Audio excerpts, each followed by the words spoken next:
साहब के यहाँ से पधारने वाले हैं। वो रास्ते में ही है, बारिश के कारण थोड़ा सा विलम्ब हुआ है। 10-5 मिनट में वो सब पधारने वाले हैं। इसके साथ ही श्रीमान बाल पूर्णाचार्य जी महाराज भी आप सबके समक्ष भी पधारने वाले हैं।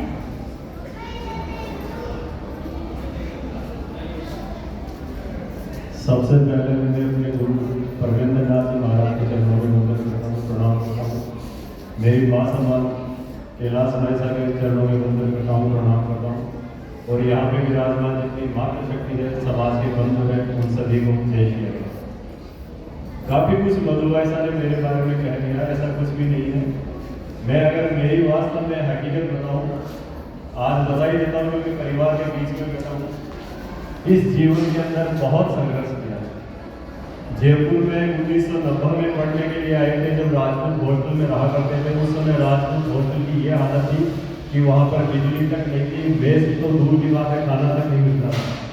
लेकिन हाँ, ये है कि उस समय थोड़ा दबदबा राजपूत हॉस्टल का हुआ करता था। रावत मिष्ठान भंडार और अमर मिष्ठान भंडार पर जाकर के हम लोग खाना मिलता ही नहीं था दोनों टाइम पे। एक टाइम पापा डेली अकाउंट करते थे, वो लेके आते थे। आए जब जयपुर में साइकिल भी हमारे पास में नहीं थी, लेकिन धीरे धीरे भूखे लेकर के मेरी 93 के अंदर फिर नेशनल बॉक्सिंग चैंपियन में बॉक्सिंग खेला करता था। फिर नेशनल खेलने के लिए नैनीताल गया, लेकिन कहीं ना परिस्थितियां बहुत बिगड़ी थी। आए ना साइकिल भी नहीं था, धीरे धीरे संघर्ष करते थे, जीवन में आगे बढ़ते थे। और फिर कहीं ना कहीं समाज का और परिवार का दुख, जब भी किसी बच्चे की शादी होती थी बहुत पीड़ा होती थी। बच्चे की पिता के पास में व्यवस्था हो चाहे ना हो, लेकिन हमारे समाज में एक परंपरा बनी हुई थी कि अगर बच्चे की शादी करनी है तो उसको दहेज के रूप में बहुत मोटी रकम भी देनी पड़ेगी और बहुत मोटा खर्चा भी करना पड़ेगा। ये कहीं ना कहीं राजपूत समाज के लिए एक अभिशाप भी रहा है। लेकिन इस अभिशाप को धीरे धीरे देखते रहे, कहीं ना कहीं मन में टीस भी थी और इसी विचारधारा को लेकर के आगे बढ़े। पिछले 10 सालों से हम लोग प्रयास भी कर रहे हैं कि समाज के अंदर दहेज प्रथा, दिखावा प्रथा, नशा मुक्ति जैसी ये चीजें बिल्कुल बंद होनी चाहिए। बच्ची कोई व्यापार नहीं है, कोई बोली लगाने की चीज नहीं है। बच्चियों पे हमें गर्व होना चाहिए। मेरे 3 बच्चे हैं, मुझे गर्व है। और आज में हकीकत है, आप लोग चाहे अपने घर से भी देख लेना, जिनके बच्चे हैं 95% माता पिता बच्चों से दुखी, चाहे वह किसी भी तरह से हो। आज बच्चे हैं जरूर, कहने को हमारा ये पुरुष प्रधान वो समाज है, लेकिन कहीं ना कहीं माता पिता अपने बच्चे से परेशान है, बच्चियों से नहीं है। आज अगर आप तकलीफ में भी होते हैं तो सबसे पहले बच्ची ही आपको आकर के पूछती है कि आपके क्या तकलीफ है। आज अगर आप 10 बजे तक भी घर नहीं आते हैं तो सबसे पहले बच्ची ही फोन करके पूछती है कि पापा लेट क्यों हो गए।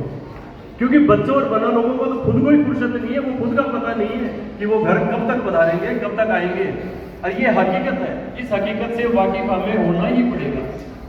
आज हम समाज के अंदर हमारे बच्चों की बोलियां लगाते हैं, दहेज के नाम पर लूटते हैं, उस बच्ची के पिता को इतना मजबूर कर देते हैं कि चाहे उसके पास में व्यवस्था हो चाहे ना हो, वह अपनी जमीन बेचे, प्लाट बेचे, लेकिन बच्ची के गहने देना ही पड़ेगा। तो ये बच्ची का व्यापार करना बंद करें। बच्चे के पिता से निवेदन की बच्ची की बोले समाज के अंदर ना लगाए। ये कोई व्यापार, एक तरफ तो हम सगा जी कहते हैं, सगा बोलते हैं सगे भाई को। अगर बुआसा काकीसा का बेटा है तो कहते हैं कि बुआसा का बेटा है, काकीसा का है। तो सगा कहते हो तो सगे का फर्ज भी दिखाओ और अपने बच्चे की समाज के अंदर बोलियां लगाना बंद करें। सार्वजनिक रूप से समाज के अंदर शराब का बहिष्कार होना चाहिए, लेकिन हम लोगों ने इसे अपनी शान समझ ली है।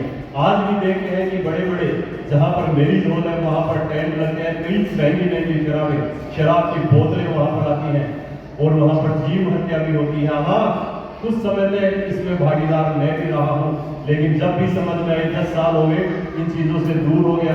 क्योंकि नादानी होती है, कोई चीज समझ में नहीं आती, लेकिन अगर समझ में आ रही है या किसी की बात आपको टीस कर जाती है तो उससे दूरी बना लेनी चाहिए। एक तरफ जहां घर के अंदर हवन हो रहा है, वो हवन हो रहा है, बच्ची के पीछे अगर आप फेरे कर रहे हैं तो घर में हवन हो रहा है और उस घर में आप मांस और मदिरा का सेवन कर उसमें आहूतियां दे रहे हो। आहूतियां मतलब जहां बाहर टेंट लग रहा है वहां तो दे ही रहे हो ना। कितनी जीव हत्या आपने करवाई है और फिर कहते हैं कि हमारी बच्ची सुखी नहीं है। तो बच्ची सुखी होगी कहां से? पहले वाले हम राजा रामचंद्र जी, महाराणा प्रताप के उदाहरण तो देते हैं, लेकिन क्या उनके पदचिन्हों पर चलने का प्रयास करते हैं?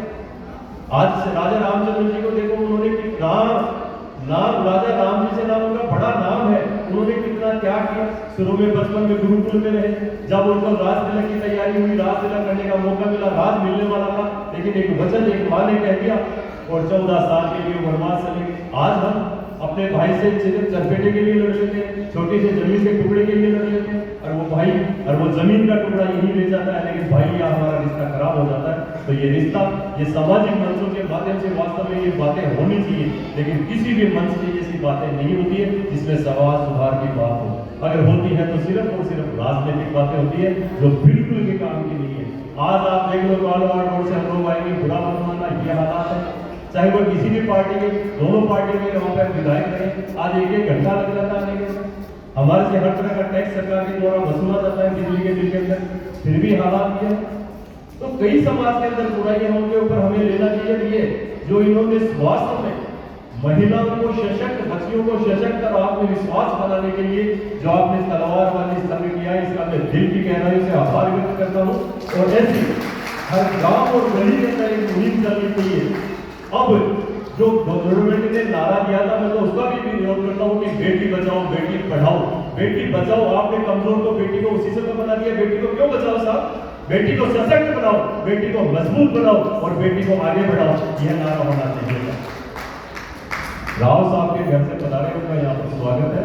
सभी उनके यहाँ भी, वो खुद भी यहाँ पर थोड़ी देर में आ जाएंगे। मैं मेरी बात को जारी रखता हूँ।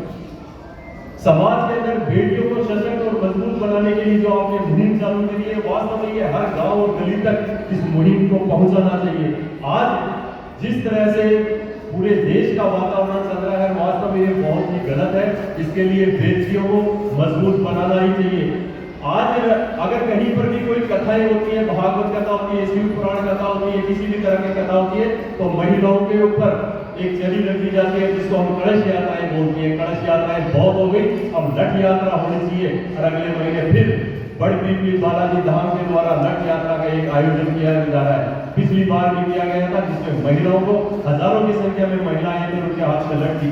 तो वास्तव में तलवार और लठ का टाइम आ गया है, लेकिन उससे पहले आप अपने आप को मजबूत करें, अपने विचारों के माध्यम से, समाज में जो भी कुरीतियां फैल रही है उसके माध्यम से जरूर गौर करें। एक बार आप विराज है, उसके बाद में मेरी बात को मैं पुनः शुरू करूंगा।